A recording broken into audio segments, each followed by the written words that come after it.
Yeah. grocery store. And we're like, dude, like what? This isn't even on the same planet. Like, I don't understand. It's like, it's actually a drive-in restaurant. Yeah. Yes. So it was like definitely a little discouraging. And we're like, like how this is never going to work. Yeah. You know? And we signed a contract with them, so we couldn't work with other realtors. So we're kind of stuck with these guys. And I didn't know any better at the time, and I think that's common practice anyway. So it was definitely a little disappointing and discouraging, but we got there eventually. Yeah. How did you find the space? We found this spot. My dad was playing golf, and he got paired up with a guy. They live in Monterey, in California. The chances of this shit happening it's sometimes is like unreal. I think it's such a good story. So they, my dad was playing golf with this guy in California, and eventually they got talking about what their kids do, and my dad said, my son's trying to open a restaurant in Chicago, and the guy was like, you're kidding, my best friend is selling a restaurant in Chicago, and trying to find somebody to take it over. And then so my dad hounded me to look at this spot, and like I was saying earlier, like it's way too big. It's on Randolph. It's like absolutely like nothing like we were looking for. Yeah. And so he eventually bugged me enough, and I was like, fine, I'll meet with this guy, whatever. And so I came here, and this guy, the guy that owned the building, his name was Ted, walked me through the front door, and I just like looked around. I was like, this is it. Yeah. This is it, 100%. And it, it was completely different. Like there were 2 bars that went down the entire length of the restaurant, right in the middle.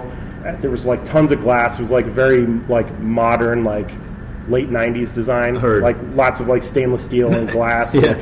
The kitchen was closed off, so it didn't look anything like this. But people say like when you're looking at houses or spaces or whatever, you just walk into one and you're like, it feels right. Yeah. So that was the first time that it felt right. And I was like, okay, yeah, this is pretty sick. And then we got thinking like, what can I do with this? It's way too big. And then a PDR is a great way to like, cover the cost. Cover costs and make money. So we're like, okay, we'll put a PDR in, and then maybe we could live upstairs. So we live on the 3rd floor. Okay, not bad. So, yeah, it's a good commute. Yeah. We're a lot of bed. You're at work. Yeah, pretty much. That's awesome. Pretty much. How many covers in here? So we have 54 seats in the dining room, and then 7 at the bar, and then 24 outside. Heard that. So, and then we do 24 people upstairs for a seated dinner at like one big like King Arthur table. It's pretty cool looking, and then we could take the table apart and do receptions for like 60. So okay. Is this all happening at once? Yeah. Okay. It gets busy. Okay. Awesome. Yeah. And then what are your stations? So we only have 3 stations. Everything's kind of based off the hearth that you see that looks like a speed rack, essentially, that we put a fire under. Oh, okay. It has like all these shelves that go in and out, and you could move them up and down. If the wood's super dry one day and it gets really hot, then you just move everything up a little bit. Gotcha. So we treat one side like a smoker, and then one side like a grill, and it's kind of broken down like that. So I just call them left side and right side, and then we have garnish and then pastry. Okay, gotcha. Who's your pastry chef? My wife. Oh, okay. Yeah. I knew that shit. What the fuck did I ask that? I'm dumb as hell. I'm like, because I try not to read so much information, but just enough. Sure. So you know what I mean. You can form some questions. Yeah. Wow. Well, whenever she pops out that baby, we'll do a podcast. Yeah. There you go. There you go. For sure. What's in the future for you? Like, is there a restaurant group, or is this sort of the focus for the next? I mean, this is definitely the focus for now. We're working on a new spot that's close to here, so hopefully we'll get that going pretty soon. But I think the goal is 3 or 4 restaurants, maybe 3 or 4 restaurants and a bar or something. So. Got you. Close by, same neighborhood, or different areas of town? I think close by. Got you. Yeah. That's what I've realized is like the most successful. Yeah.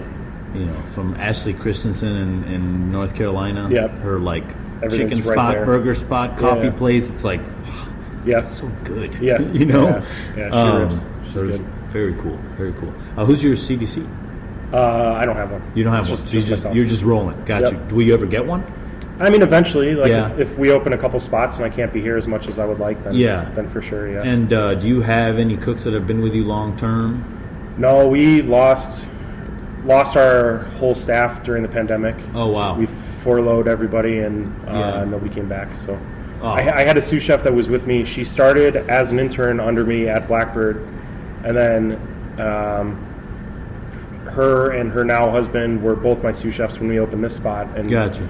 he ended up leaving like a year in, and then she stayed up until we closed in October because you couldn't do indoor dining in Chicago. Yeah. Or you could, but it just didn't make sense for us. So we closed in October and then reopened in April, and she left in October, so she didn't come back. Oh, heard that. Okay. And what are your favorite spots to eat in town?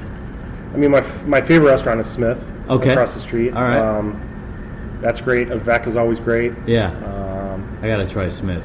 Smith is Fortunately, good. I came here on the 3 days where everything's closed. So it's yeah. His food is mind blowing. Yeah. It's so good. I had a Loyalist burger. Yeah. For sure. Yeah, but it's I pretty didn't good. get to go to Smith, yeah. Yeah. Man, I got to check it out. Yeah. That's one of those restaurants where when I first took over Charter Oak, Chef Costa was like, you need to go to Smith. This is where you go to, Yeah. Yeah. So I feel like that Smith and Harbor House Inn are like the guys right now. Yeah. They're like kind of, Yeah. So that's cool, man. Yeah. Very cool. Well, next time I come in town, I'll sit down and have some dinner and meet your wife, probably. Thank you very much for doing this, Chef. Thanks for having me. Yeah, for sure. Fuck yeah. All right, we forgot to talk about some shit, so we're back. Yeah. So I was just talking about how here, like, talking about the whole European movement or whatever Anna and I experienced. Like, we had a kind of like a mind-opening meal at Inda Wolf in Belgium. Yeah. Before they closed. That guy's crazy. Yeah. Yeah. In the best way. Yeah. It was insane, and all the cooks ran food to the tables, and it was just this phenomenal interaction of like getting to ask questions. And pretty shortly after we sat down and asked a couple of like the right questions to people, they kind of realized that we were in the industry. Yeah.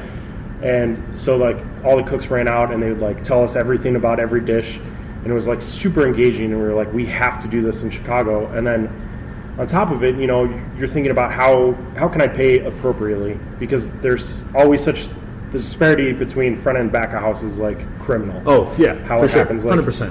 I mean, at Blackbird, when I was a cook, I was making, I can't remember, like $800 a week or whatever. And then some of these servers would walk out with $800 in a shift.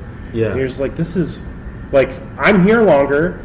Like, I stay later. Yeah. And my job is not harder, but much more demanding. Yeah, in the physically sense, at least. in the sense that I'm like standing by a hot stove, and I'm very physical and hurting myself and stuff. So we figured we could tip if we have cooks run food to the table and get guest interaction. We could tip them legally. Tip the cooks, yeah. So we started doing that, and that's been great. And I think people are very receptive to it. Yeah. The ones that actually realize that it's the cooks running the food, which you would think that would be a very obvious thing because they're in aprons and like chef coats and stuff, but a lot of people don't really pick up on it. But no, the ones that do are very into it. Got you. That's a whole new way. Yeah. Huh. Do you use that wood in the hearth? Yep. Okay. What kind of wood is that? I think it's oak, and then so we use hardwood. Oak, and then we'll smoke a lot with applewood. Got you. Okay. I used a lot of almond wood at Charter Oak. Yeah. That's my favorite. Yeah. I think. Very cool. All right. It's been a little 2-minute little addition to the end of the podcast. Love that.